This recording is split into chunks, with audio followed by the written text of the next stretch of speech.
ഓം ശ്രീനാരായണ പരമഗുരവേ നമഃ. സുപ്രഭാതം. 1171 ദിവസമായ ഇന്ന് 2024 ജൂലൈ മാസം 29 തീയതി തിങ്കളാഴ്ച. 1199 ആണ്ട് കർക്കിടക മാസം 14 തീയതി. ഗുരുവചനങ്ങളിലൂടെ ജാതി ഒന്നാണെന്നുള്ളതിന് തെളിവൊന്നും വേണ്ടല്ലോ.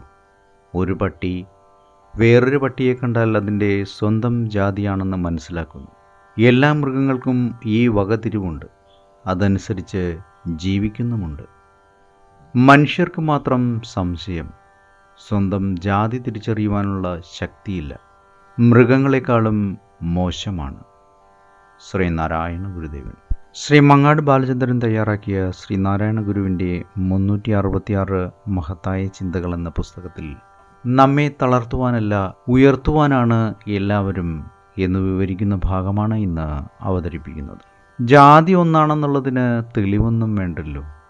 ഒരു പട്ടി വേറൊരു പട്ടിയെ കണ്ടാൽ അതിൻ്റെ സ്വന്തം ജാതിയാണെന്ന് മനസ്സിലാക്കുന്നു.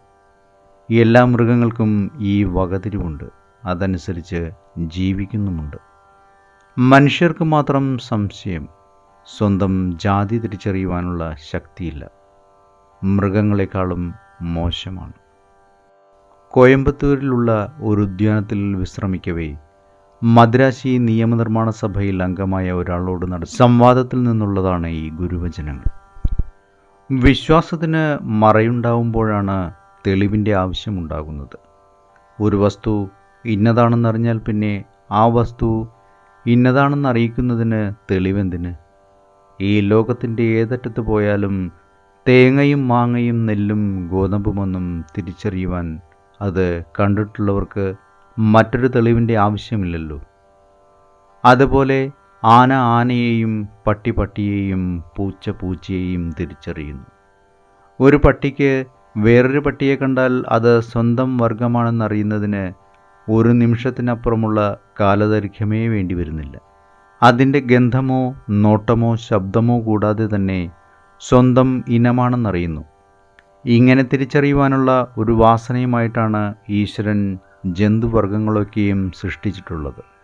എന്നാൽ ഒരു മനുഷ്യൻ മറ്റൊരുവനെ കണ്ടാൽ അവൻ തൻ്റെ ജാതിയാണെന്നറിയാതെ ബ്രാഹ്മണനായും ഈഴവനായും പുലയനായും പറയനായുമൊക്കെ വ്യവഹരിക്കാനിടയാകുന്നത് തികഞ്ഞ അജ്ഞതയാലാണ്. ഇക്കാര്യത്തിൽ മൃഗങ്ങൾക്ക് പോലുമില്ലാത്ത അജ്ഞതയാണ് മനുഷ്യനുള്ളത്. ഈ അജ്ഞത വിവേചനത്തിനും അസ്വാതന്ത്ര്യത്തിനും അശാന്തിക്കുമൊക്കെ കാരണമായി തീരുന്നു. മനുഷ്യനെ മനുഷ്യനാണെന്നറിഞ്ഞ് വ്യവഹരിച്ചാൽ എല്ലാ അസമത്വങ്ങളും ഇല്ലാതാവും. ഞാൻ ഒറ്റപ്പെട്ടവനാണെന്നോ അന്യനാണെന്നോ ഉള്ള ചിന്തകൾ അസ്തമിക്കും. എല്ലാവരും എൻ്റെ സ്വന്തമാണെന്ന ചിന്തയുണ്ടാവും. നമ്മെ തളർത്തുവാനല്ല ഉയർത്തുവാനാണ് എല്ലാവരുമെന്ന അറിവുണ്ടാവും. അതാണ് മനുഷ്യത്വത്തിൻ്റെ മഹത്വം.